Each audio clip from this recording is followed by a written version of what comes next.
Hello and good afternoon. Thank you for listening and tuning in wherever you might be from around the globe. Welcome to episode 29 of our continuing podcast series, The Anatomy of Modern Romance Scams. I'm Michael B., and once again, I'll be your host. Before we begin, just a couple of quick updates. First, I've changed microphones, and I'm hoping it provides a better listening experience for you. Should be more clear with less ambient and background noise. So kick your feet up and let's spend a few moments together. Second, I've enabled fan mail through Buzzsprout. If you've enjoyed these podcasts, have a question, or there's a topic you'd like me to cover, I'd really enjoy hearing from you. Finally, some of you may have noticed I haven't been recording with the same frequency I once did. Please don't mistake that for a lack of interest. I continue researching romance scams every single day. Sometimes I spend weeks reading victim stories, law enforcement reports, and emerging scam techniques before I ever sit down behind this microphone. That way, when I do record, I want to make sure what we're recording and what we're talking about is worth your time. And I believe today's episode will be one of those. If this is your first time tapping in and listening, welcome.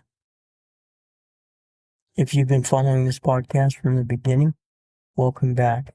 Thank you for your ongoing patronage. We're approaching 2,500 downloads. To me, that isn't about numbers.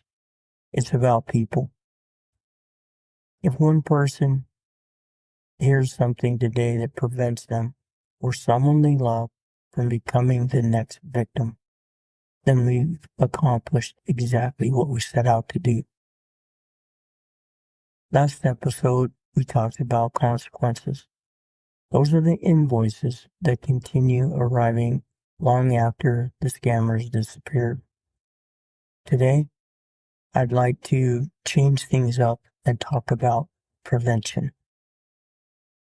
Now, over the last 28 episodes, we've discussed dozens of warning signs, manipulation tactics, psychology, technology, and lessons learned. Today, I'm putting everything together in something I simply call the Rulebook. Now, I put the Rulebook together because I had no idea what I'd entered into until I was about halfway and things got so difficult. I couldn't see a way out. And when I look at people's stories, when I research, that's what I'm finding. People find themselves in the middle of a romance scam and they sing out, "Am I involved in a romance scam?" And I want to just yell out, "Yes, you're right in the middle of it. Get out of it immediately." So I understand that just like me, they didn't have the rule book. So let's get back to that. These aren't laws. They're lessons. And most of them, unfortunately, were learned the hard way. Some did come from law enforcement. Some came from other victims. Some came from spending hours researching these crimes. And that's exactly what they are, crimes. And a few were learned by losing nearly everything. Today I'm giving them to you. Keep them, share them, add to them if you'd like. It's your rule book, but please do not ignore them. I believe there are 3 rules that should never be violated, ever. Everything else simply reinforces those 3. Rule number 1, this isn't my rule. It belongs to the FBI. Every FBI agent I've spoken to has told me the same thing. No one can teach you cryptocurrency investing over the internet. I'd actually broaden that. No stranger should ever be teaching you any investment over the internet. If someone you've never met begins introducing cryptocurrency trading platforms, guaranteed profits, investment opportunities. Stop. That isn't romance. It isn't friendship. It's financial manipulation and it's financial grooming. When FBI agent looked me straight in the eye and gave me another piece of advice I'll never forget. He simply said, if somebody tries to teach you in cryptocurrency or other investing over the internet, 3 words, run like hell. That's rule number 1 and never violated. Rule number 2, I call this the 15-30 rule. This rule wasn't invented or created in a classroom. It wasn't written in a textbook. You won't find it anywhere. It wasn't developed by law enforcement. It came from asking myself one question after my one-night scam. How could all of this have been prevented? The answer shocked me. 15 seconds. That's all it would have taken. Think about how almost every romance scam begins as a simple message from someone you've never met. Hello, how are you? I think we were meant to meet. I miss you. Did you miss me? Hi, I really liked your post. Can we talk more about it? Notice that it's all open-ended, requiring a response. The messages, they look harmless. It feels harmless. And sometimes it even feels flattering. But here's the truth. You don't know who that person is. You don't know where they are. You don't know what their intentions are. What you do know is that you've never asked them to enter your life. So what do you need? Not 15 seconds, not 15 hours, 15 seconds. 15 seconds to make one simple decision. I call it DBW. Delete, block, and walk. That's the 15. Delete the message, block the user, walk away. It's simple. That will save you so much heartache. Now let's talk about the 30. For me, 30 represented 30 years. The years I may spend paying for my decisions. For someone else, it may be 20 years. It may be 10. It may be every year they have left. The number isn't the point. The consequences are the retirement you lose, the equity in your home, the relationships that suffer, the confidence that gets wiped out, the anxiety, and the shame. Everything we've discussed throughout this podcast lives inside the 30. So the next time a message arrives from someone you don't know, remember this. You have about 15 seconds to protect yourself from the consequences that may follow. That's why I call it the 15-30 rule. Never violate it. Rule number 3, we've already talked about several times, and it's just DBW. Delete, block, and walk. 3 words, 3 actions, 1 decision. People often think that they have to prove someone is a scammer. You don't. You don't owe them another conversation. You don't owe them another explanation. You certainly don't owe them another dollar. Delete the message, block the account, walk away. You know what? Sometimes it'll be the smartest decision you ever make. Ending that conversation before it ever begins. Never violate rule number 3, and always use it to keep you and your family protected and safe. Now that we've covered the 3 rules I believe should never be broken, let's strengthen them. With that, here's rule number 4. Real relationships do not require secrecy. If someone tells you, let's keep this between us, don't tell your family, they won't understand. there should be a red flag that goes up immediately. One of the first things a scammer tries to do is isolate you. Why? Because family asks questions. Friends notice changes. People who love you see things you don't. Scammers know that. So they encourage secrecy. Healthy relationships grow in the open. They don't ask you to hide them. If someone truly cares about you, they won't be afraid of the people who care about you. Remember, healthy relationships grow in the light. Scams survive in the dark. If you get asked to move to Telegram or WhatsApp or some other private, more intimate texting situations or conversational apps, do not follow those. That is a big time red flag. I'm sorry that I kind of paused on that, but I hope that makes sense. Rule number 5, don't confuse attention with trust. This may be one of the easiest mistakes to make. Scammers are incredibly good at making you feel important. They remember your birthday. They ask about your day. They tell you good morning. They tell you good night.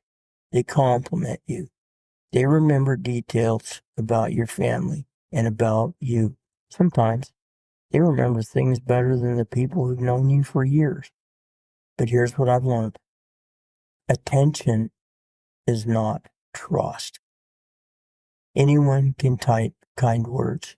Trust is built through actions, over time, with consistency, honesty, and transparency. Carefully written messages, they don't count. Don't mistake being noticed for being known. You might want to think about that a little bit. I had to as I wrote it and as I talked about it. Rule number 6, learn to recognize patterns instead of stories. Every victim believes their situation is different. I know I did. But after reading countless victim accounts, I've realized something. The stories change, the photographs change, the names change, and the countries change. Even the excuses change, but the script barely changes at all. Every scam feels unique to the victim. To investigators, they're remarkably similar. That's why I ask people, don't look at the details, start recognizing the pattern. We talked about it, the puzzle pieces that come together, and you start seeing the picture, because patterns don't lie. Rule number 7, never invest because you're emotionally attached to someone. Think about that for a moment. Would you invest your retirement account because somebody told you, I love you? Of course not. Yet that's exactly what happens every single day. The relationship slowly changes. It begins with that conversation, that simple message. Then a friendship develops. And finally, it evolves into a romance scam. There's trust. And then investing. By the time money enters the conversation, your judgment has already been influenced by emotion. Love and investing should never occupy the same conversation. If someone truly loves you, they don't need your money. The moment romance becomes financial advice, again, the relationship has changed, and not for the better. You can talk about money, you can talk about financial advice, but do it with someone that you know, with a investment platform like Fidelity or Ameritrade, or of course your spouse, or somebody that you can sit across the desk from, who's your financial advisor, who can give you the financial advice that you need. But if it's somebody over the web, forget it. You're being scammed. We've covered 7 rules now. The final 3 aren't about recognizing scams. They're about recognizing yourself, how you think, how you respond, and how you can stop a scam, even after it's already begun. Rule number 8, watch for what I call the 4 S's. These 4 words have become one of the foundations of everything we've discussed throughout these podcast series and throughout this podcast. Secrecy, silence, shame, and seduction. Just think about those for a moment. Secrecy. Don't tell anyone. Let's keep this between ourselves. They won't understand. That's not protecting a relationship. That's protecting the scam.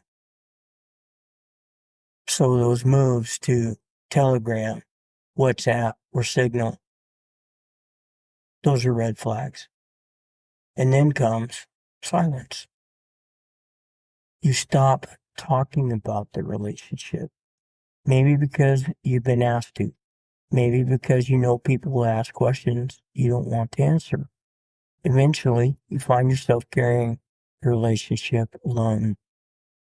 Silence also comes when you get ghosted, and you will.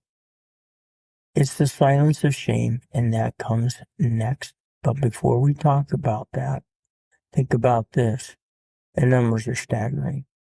FBI had 1.2 million calls to the IC3. Americans alone in 2025 lost over $21 billion, not million, billion, to romance and other scams. And the numbers globally, over 500 billion. But think about this. The FBI stats, and they're somewhat of a guesstimate. They're a guesstimate from no matter what platform or who you talk to. But the FBI says that that number is somewhere around that 80% of these crimes go unreported. So that 500 billion globally, you can multiply that by an 80x factor. That matters, which is why we're discussing what we're discussing and why this all matters. The losses are atrocious. They're epidemic. And that is something else that came out of every law enforcement person I talked to. And the numbers prove it. They're just going out of sight. Then comes shame. Sometimes before the scam is over, something is wrong. I'm hiding this from people. I'm hiding it from people I know and love the most. Your phone is no longer shared. Some messages get exposed, and how do you explain that to your wife, to your loved ones? But shame always shows up after the scam is over. You start asking yourself, how could I have believed this? How could I have done this?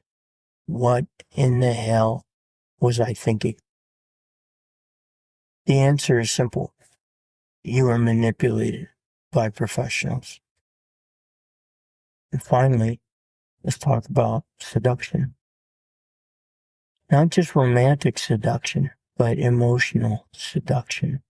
The compliments, the attention, the affection, the promises of a future together, dreams that are shared, that keep you moving forward. Even when your instincts are telling you, hey, you know what? Something just isn't right. If you see these 4 things working together, you're probably no longer in a relationship. You're inside a manipulation strategy.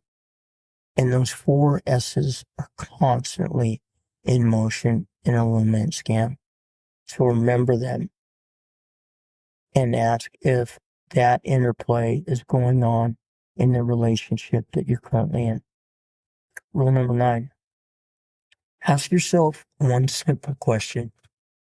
Would I encourage my son, my daughter, my best friend, my spouse, or someone I deeply care about to do exactly what I'm doing now?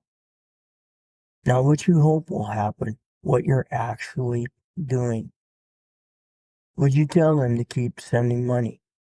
Would you tell them to ignore other family members' concerns? Would you tell them to believe one more excuse? The answer is no. Listen to that voice. It will speak to you several times if the romance scam goes on long enough. It recognizes the truth long before you're willing to admit it.